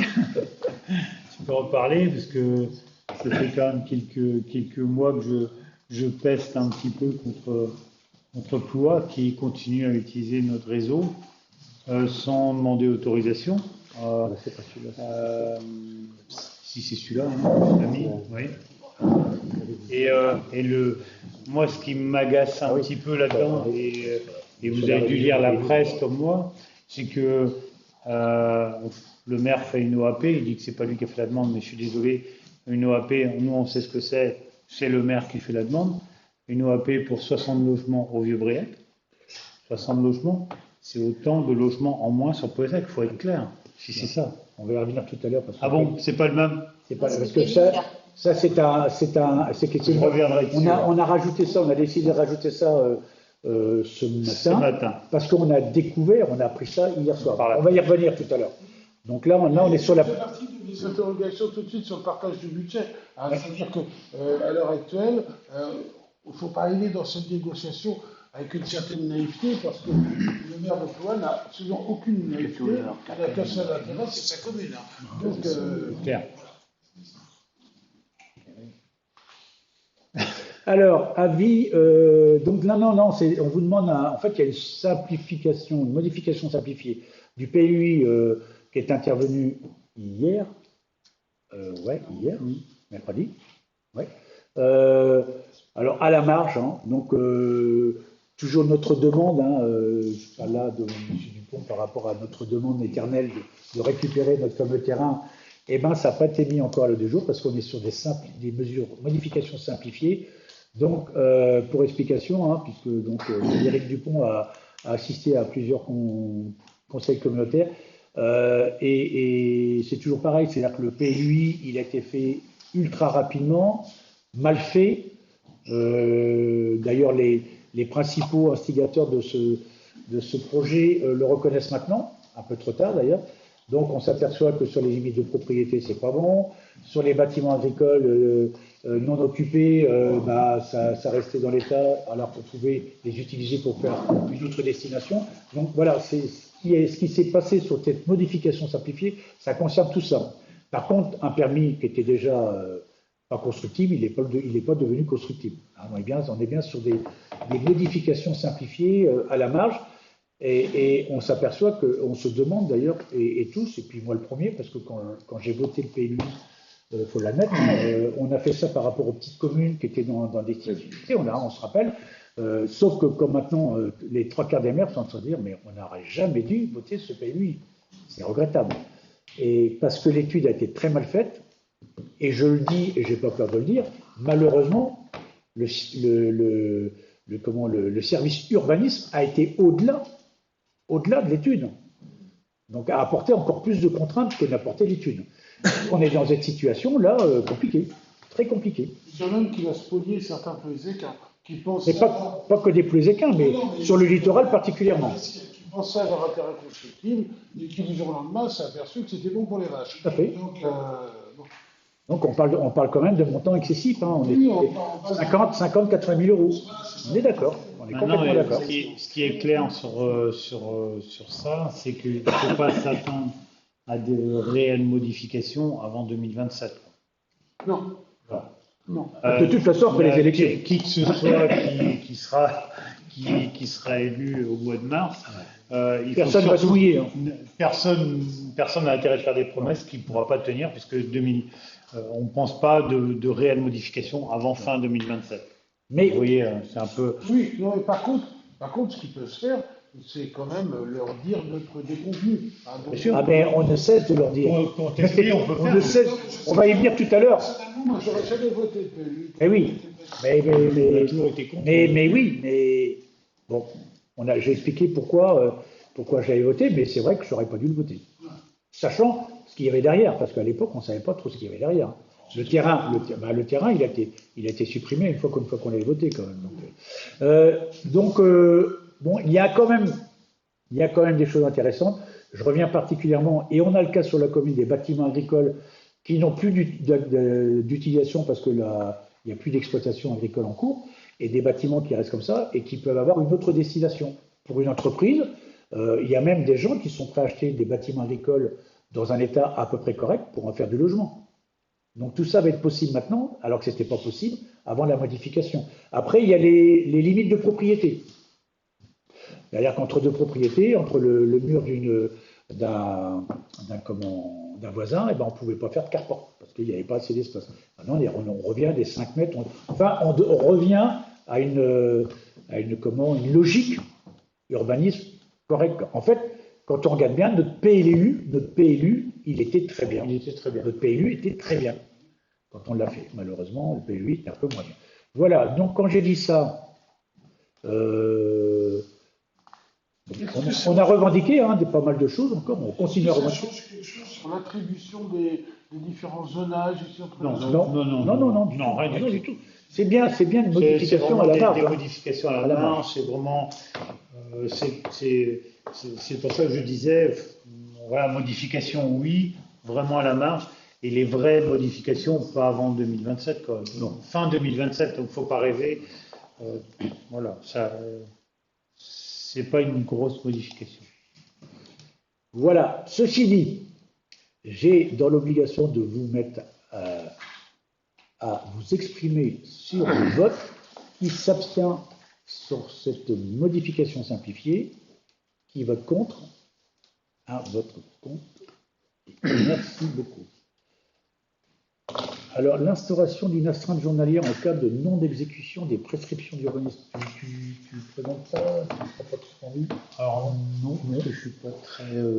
Alors, en fait c'est le fait est que... Alors voilà, c'est une discussion, mais c'est une demande que nous avons. C'est de mettre nos policiers en fait, à contrôler en partie les permis de construire. Ou pas. C'est-à-dire quelqu'un qui construit alors qu'il n'a pas demandé de permis de construire, ou quelqu'un qui construit et ce qu'il construit ne correspond pas au permis de construire. Voilà. Ils le font déjà. Voilà, ils le font déjà. Mais là, il y a une obligation de formaliser cette démarche. Donc c'est vrai que ça peut apporter débat. C'est pas que la formalisation, là, c'est aussi derrière il y a des astreintes à la journée. Ah bah oui. Et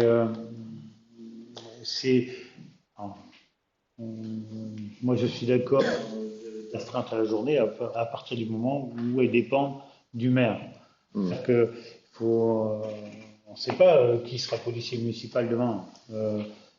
S'il a le libre choix de mettre des astreintes à la journée, c'est à 25 € par jour.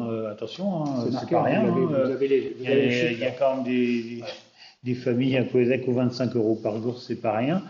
Moi, je trouve que oui, pourquoi pas, mais avec un avis du maire. C'est pour ça. Ah non, mais on est complètement d'accord. De toute façon, la police municipale ne dépend que du maire. Donc voilà. Donc le maire ça veut dire qu'à chaque fois qu'il va y avoir, donc on a un service urbanisme. Le service urbanisme a un doute sur un permis de construire. Donc il va me demander est-ce que je fais intervenir ou pas la police.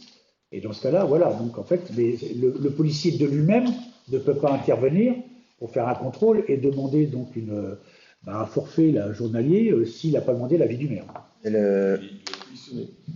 Comment ? Il est missionné. Il est missionné par le maire. Alors, une astreinte, puisqu'il peut. Là, c'est pas très clair. C'est pas forcément missionné de lui-même. Il peut y aller. Comment ? Un truc que je comprends pas. C'est ça que je veux dire. Alors, par contre, l'arrêté, quand il est défini, c'est un arrêté du maire. D'accord. Donc, c'est de la responsabilité du maire. L'arrêté du maire, c'est pas de souci. Mais... Les astreintes, c'est pour les week-ends, on est bien d'accord ? Non. Là, c'est. T'es pas en règle de ton permis de construire. Tu prends 25 € par jour. Ah, d'accord. C'est pas pour le policier. C'est pas le policier qui est payé 25 €. C'est facilité par l'habitant. Celui qui aura construit quelque chose d'illégal, par exemple. Ah bah t'imagines, toi, le temps de recréer quelque chose, refaire une demande de permis, ça peut durer des mois. Après, si c'est une. Surtout vu en ce moment les. Alors, je tiens à préciser, je pense que c'est. Vas-y, explique-moi. Je pense que si la personne est de bonne foi, ça peut s'entendre. Ouais. Après, on est plus pour éviter des constructions totalement illégales, comme on peut voir dans certaines villes. On va pas demander aux policiers d'aller contrôler les cabanes à jardin, quoi. Je veux dire, à un moment donné, là, on est bien sur un registre. Il y a eu des constructions à Plouézec qui posent question.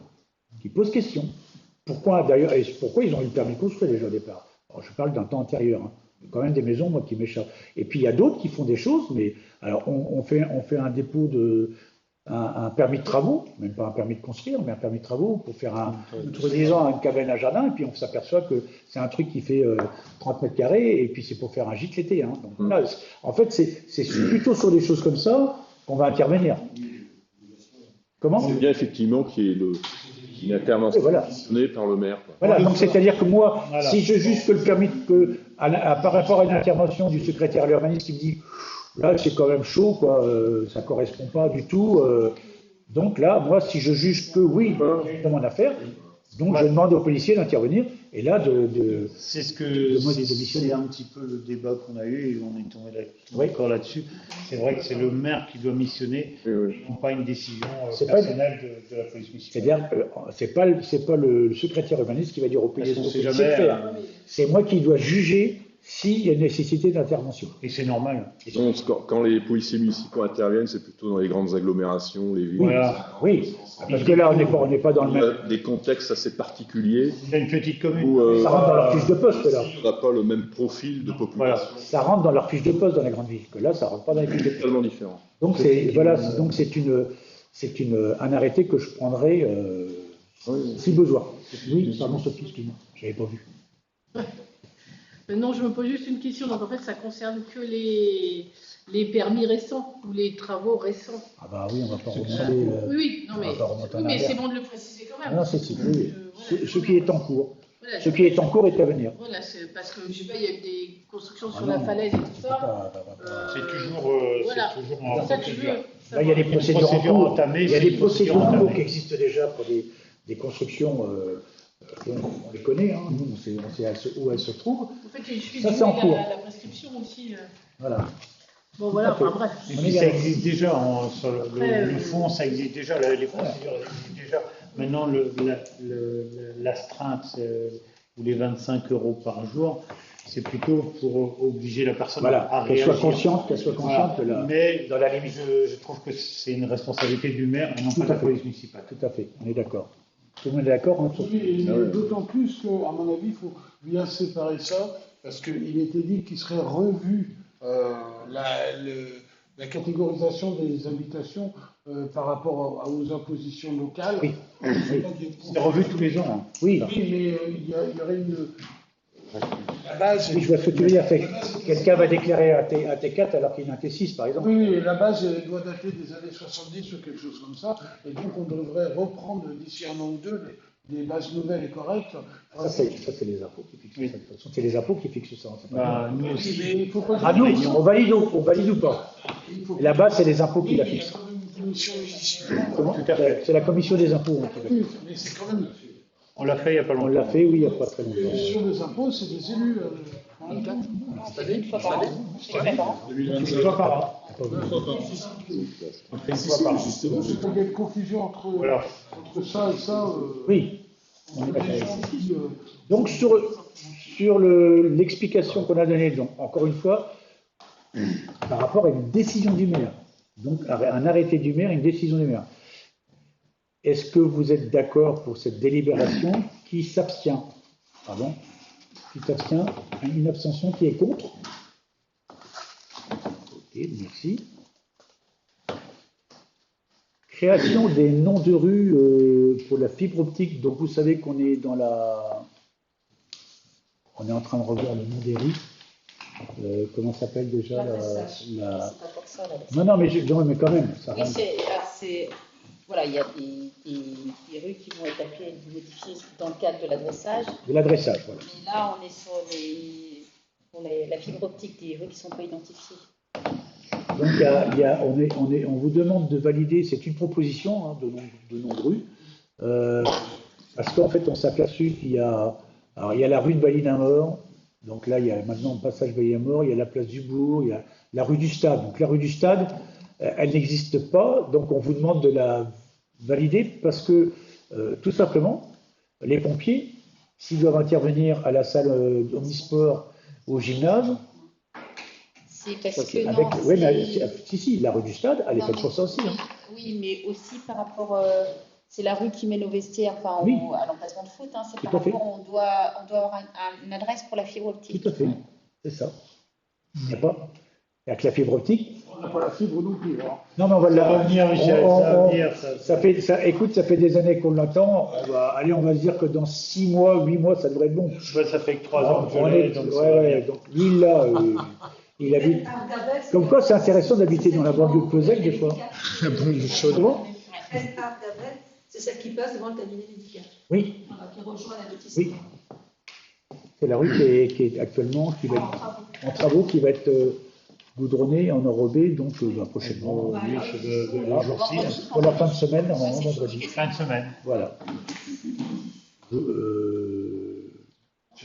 Est-ce que quelqu'un s'oppose à ces noms de rue, qui vote contre, qui s'abstient? Ok, merci. Ah, donc voilà ce qu'on a rajouté. Donc je suis désolé hein, pour la minorité, on n'a pas pu vous l'envoyer parce qu'on l'a envoyé, parce qu'on a... Non mais c'est pas un vote, hein. C'est pas un vote, hein. C'est une information. On vous demande juste de prendre acte. Donc en fait, on s'est aperçu en lisant le journal qu'il y avait un gros projet, bon moi je le savais un petit peu, mais ce n'était pas annoncé dans les journaux jusqu'à maintenant, un gros projet au Vieux-Bréhec. Donc pour ceux qui connaissent le Vieux-Bréhec, c'est là où il y a l'ancien site d'en avant de Guingamp. Je vais laisser Armand en parler.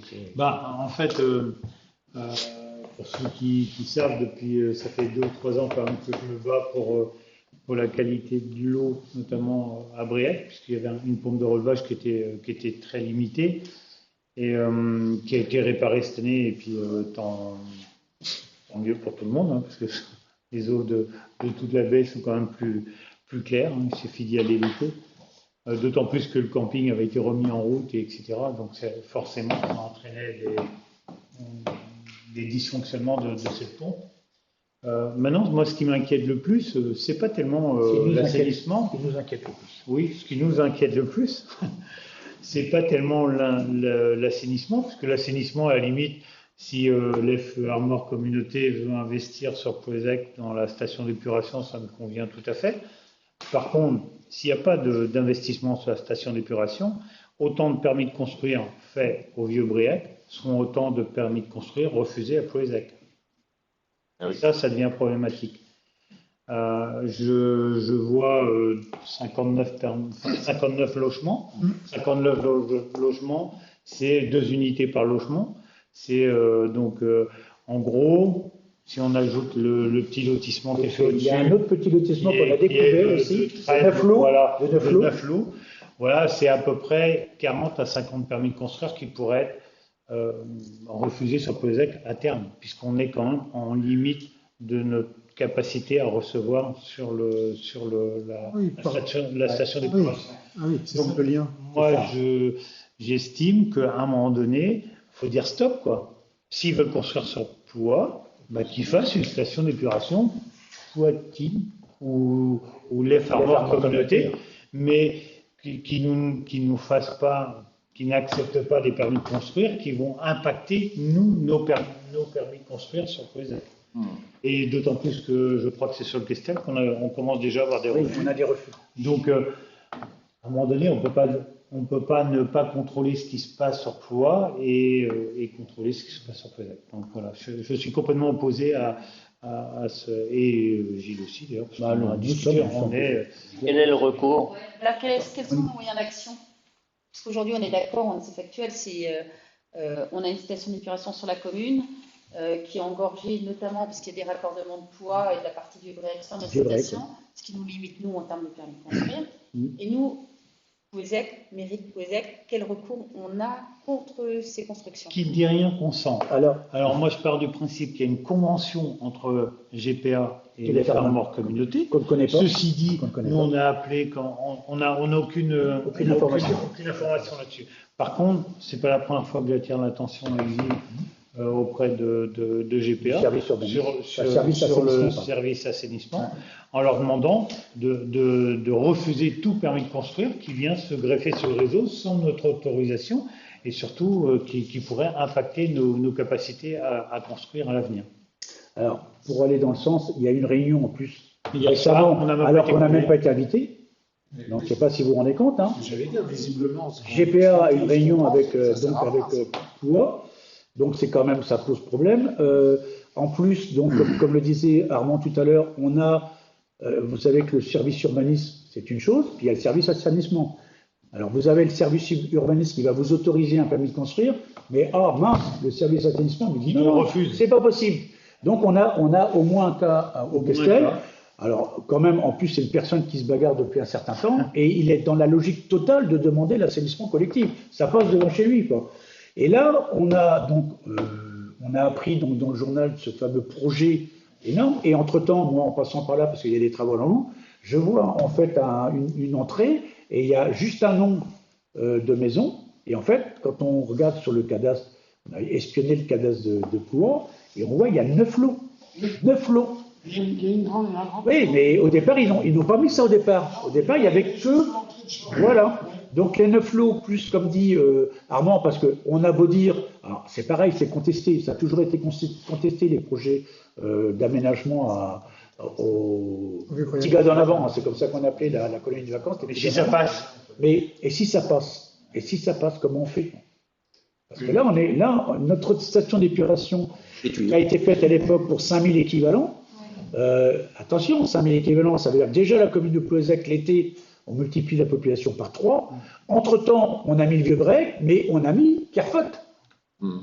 Donc, ça veut dire que là, à un moment donné, notre station, qui est quand même sous notre commune, même si elle a été payée à l'époque en charge par Paul Guello, à l'origine, CCPG, repris par maintenant GPA, là, on va avoir un sérieux problème. C'est-à-dire que ça serait quand même dommage qu'une station d'épuration qui se trouve sur notre commune qu'on puisse plus, nous, continuer à l'utiliser. Et là, on parle du Kessel, mais ça veut dire que ça risque de se Ça va répéter remonter. sur d'autres permis de construire futurs sur la commune. Donc, moi, ce qu'on vous demande, en fait, c'est de m'autoriser à faire un courrier à Vincent Lemot, le président de la communauté, pour dire, nous, explication, on ne comprend pas. Et on refuse. Et on veut pas. Et on ne veut pas. D'ailleurs, vous vous débrouillez, les fermes hors communauté, trouvez une solution. Sans aller jusqu'à une station d'épuration digne de ce nom, comme on a appelé. On avait, rappelle-toi, hein, on a vu, quand on était au Salon des maires, il existe des stations d'épuration pour 10, 15, 20 maisons. Ça existe. Ça existe. Donc, c'est pas à nous, GPA, en fait, puisqu'on fait partie de la GPA, à aller favoriser une commune qui se trouve sur une autre communauté d'agglomération. Moi, il y a un petit truc. Donc, c'est aller faire une communauté d'assumer son assainissement. Il y a un petit truc qui m'agace aussi, et puis quand on connaît un petit peu l'urbanisme, c'est forcément cet article m'a fait bondir sur mon bureau ce matin. C'est une OAP, quelle qu'elle soit, elle est demandée par le maire. C'est-à-dire que s'il y a eu une OAP de demander au vieux Bréhec, c'est le maire de Ploie qui l'a demandé, c'est pas le Père Noël. C'est pas le promoteur. Père Noël, mais pas lui. C'est pas le promoteur. Je peux vous dire. Donc il est automatiquement informé. Forcément, il peut pas dire, je suis pas au courant, je m'excuse. Non. Là, il y a Maldon, on n'est pas, il y a un manque d'honnêteté manifeste, et je pense que si nous on ne dit rien, qui ne dit rien qu'on sent, ben demain, oui, c'est 40. Moi, je le dis, c'est 40 permis de construire en moins sur Plouézec, en gros. Voilà. Donc pour revenir, si ça se passe bien pour le Civor, ça pourrait mal se passer, par contre, pour cette histoire-là, par contre. Et il est clair que nous, on ne va pas se laisser faire. C'était un peu le sens de ma réflexion. Oui. Le Ploie, il faisait ce qu'il arrangeait. Mais voilà. Le problème, il est très simple. Ils se branchent sur leur réseau. Voilà. Oui. Alors, ils mettent une pompe. Et après, ça dépend quelle est la convention, quel est le contenu. On la connaît pas. On la connaît pas. Cette convention. Oui, mais on ne connaît pas la convention Caplois avec GPA. On la connaît pas. Il faut avoir la convention parce que ça se trouve en fait. Peut-être que c'est intéressant pour GPA, hein, mais c'est au détriment qu'ils augmentent les capacités. Si c'est au détriment de tous les autres, voilà. Moi, si demain on nous dit on a une possibilité de 15 000 de mettre 500 équivalents de plus. À Plouézec. Au contraire, ça ne me dérange pas. Par contre, si demain on commence à nous refuser les permis de construire parce que on est arrivé à saturation et que c'est Ploie qui continue à construire, là ça commence à me gêner. Et c'est là que le problème se pose. Et le courrier, il est envisagé de l'envoyer à quelle période? Dans combien de temps? Demain. Parce que là, en fait, si je présente ça ce soir, c'est que ça concerne tout le monde. C'est-à-dire que ça nous concerne nous en ce moment, mais après le mois de mars, ça concernera la future équipe. Hein. Donc c'est pour ça, il ne faut pas non plus laisser ça. Le lotissement de 9 lots, c'est le fruit d'un permis d'aménager. Bien sûr, oui. Et le permis d'aménager, il donne accord pour les réseaux. Oui, mais c'est pour ça qu'on te dit c'est là qu'on réagit. C'est-à-dire qu'il y a déjà une Maldon sur le permis d'aménager là. S'il y a une deuxième Maldon sur les petits gaz en avant, comme tu dis, mais on peut déjà arrêter les permis de construire pour Plouézec sur le prochain mandat. Ça faut être clair. C'est clair. Ah ouais. Là, il y a urgence. Et c'est là que ça fait bondir. Parce que c'est pas un hasard. Et quelque part, moi, personnellement, on a quand même fait pas mal de réunions avec le service assainissement, M. Guillou. Hein. Je trouve que là, franchement, c'est pas cool, quoi. Hein. C'est pas cool. On a un courrier qui demande tout refus de raccordement. Ah oui, complètement. On a fait, comme tu le disais tout à l'heure, les zones d'assainissement. Il y a les zones d'urbanisme, mais les zones d'assainissement, on a travaillé avec eux. On a fait des concessions, quand même, pour on dit, OK, là, on fait pas, mais là, on va faire. Puis là, on s'aperçoit que de l'autre côté, il n'y a pas de concession, apparemment. Donc, il y a une transparence sur Plouézec et beaucoup. Il n'y a pas de transparence. Il n'y a pas de transparence de l'autre côté. Et il n'est pas normal que nous, on n'ait pas l'information. Et moi, je trouve que c'est important de le cibler là, parce que le prochain mandat sera impacté automatiquement par cette décision. Tout de suite, tout de suite, direct. Tout de suite. Le prochain mandat, il aura autre chose à faire dans un premier temps que mais pour ça qu'il l'intérêt de réagir. C'est pour ça que réagir maintenant. Et peut-être même d'en avertir le préfet aussi. C'est ce qu'on pensait faire. J'ai eu tendance à. La convention entre GPA et. C'est ça, mais c'est. Ils vont pouvoir l'avoir, cette convention. Oui, c'est ça. On l'a demandé déjà.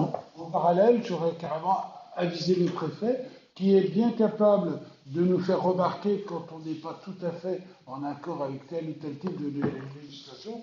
Je pense notamment du petit maritime. Ouais, le préfet, c'est judicieux parce que ça touche sur 2 agglos. Ce que je comptais faire, c'est une lettre adressée à... C'est lui qui peut. En fait, le but, c'était d'adresser une lettre à Vincent Lemot, qui est le président du GPA, et faire copie au préfet. Le préfet, voilà. On est sur 2 agglos. Donc, Et le président de la Charmant. Moi, je ne vais pas dire que je ne connais pas parce que je le connais, mais pour moi, sur ce coup-là, c'est pas lui qui est responsable. Pour moi, c'est GPA. oui, mais, enfin, Il n'y a pas que GPA. Le maire de Ploie fait une OAP, elle est demandée par le maire. S'il y a une OAP sur le Vieux-Briac, ça veut dire que c'est le maire de Ploie qui l'a demandé. Nous, on n'a jamais été au courant. Le comble, ce serait quand même que, dans le cadre de la révision du puits, on puisse réussir enfin à avoir le terrain qu'on a acheté construit. Oui, et qu'on puisse pas construire parce qu'on ne peut pas raccorder. Mais on y a pensé. Mais on y a pensé. Parce qu'on y pense. Parce que ce terrain-là, il va venir à un moment donné. Alors, 2027, 2028, il va être obligé de revenir parce que d'un côté, on est dit qu'il faut construire, il faut des logements. Et puis, on a un terrain là qui est accessible avec dans le prolongement d'un lotissement qui existe, où il y a l'assainissement qui passe à côté et il y a 2 voies d'accès. Et là, il est en plus en plein centre-ville, pratiquement, enfin un petit peu. Et voilà, c'est incohérent cette histoire. Donc, on va le récupérer un jour ou l'autre. Enfin, je ne peux pas imaginer qu'on ne le récupère pas. Et ça serait dommage que le jour on dise, bah oui, maintenant vous pouvez construire, mais mince, vous ne pouvez pas, disons, raccorder l'assainissement. Ça serait dommage quand même, quoi. Je trouve que c'est important là de. C'est une incidence notable sur les 5 ou 6. Vous êtes d'accord. Sur Plouézène. Donc voilà, donc il n'y a pas. C'est 50 familles, c'est des enfants moins dans les écoles. Oui, c'est ça, c'est les commerces, c'est tout le monde qui est impacté sur quasiment une génération derrière. Hein, si on ne peut plus construire. Donc, je ne mets pas au vote parce que ce n'est pas légal, parce que ce n'est pas une délibération. Je vous demande de prendre acte. Et puis voilà, et puis je vous informe qu'on va faire le projet. On peut valider. Et je pense que vous n'êtes pas opposé à ce à l'unanimité de. Parce que les maisons qui ont été construites aussi depuis quelques années entre le Vieux-Briac et le Nouveau-Briac. Une quantité de maisons, pas des petites maisons. Pas des petites maisons. Hein. Mais Gilles peut te dire, ça fait bien 1 an, 2 ans. Ça fait plus d'un mandat. Ça fait un mandat. Qu'on s'inquiète là-dessus. Qu'on s'inquiète. Oui. Ce qui est intéressant, c'est qu'on soit informé aussi du courrier. Une copie du courrier. Oui, bien sûr. Pas de problème. Normal. Pas de problème. Et à mon avis, par rapport à ce que tu as présenté, ça peut faire l'objet d'une notion qui figure dans le PV du mais je crois qu'il faut le noter, même à l'unanimité. Si on est tous d'accord, à l'unanimité, comme quoi on s'oppose à ce fonctionnement-là. On va regarder légalement si on peut le faire. Et dans ce cas-là, on transformerait le texte qu'on vous a présenté, qui est une prise d'acte, en motion. Si tout le monde en est d'accord, dans ce cas-là, on fait comme ça. On le transforme en motion. De l'ensemble des conseillers municipaux. Tout à fait. Comme ça, le préfet l'aura en délibération. Et c'est pas une délibération, c'est une motion. Si la préfecture conteste la motion, au moins ça. Voilà. Ça sera au courant qu'on n'est pas très content. Voilà, ça fera parler. Ça sera en complément du courrier, par contre, s'il aura. Voilà, et écoutez, je crois qu'on a fait le tour. Questions diverses, il n'y en a pas eu. Donc, écoutez, je clôture ainsi le dernier conseil municipal de l'année et je vous souhaite à tous bonne fête de fin d'année. Monsieur le maire, on a des questions. Oui, le 4 février, mais il est déjà au courant. Je lui dis. Au courant. Ah ouais,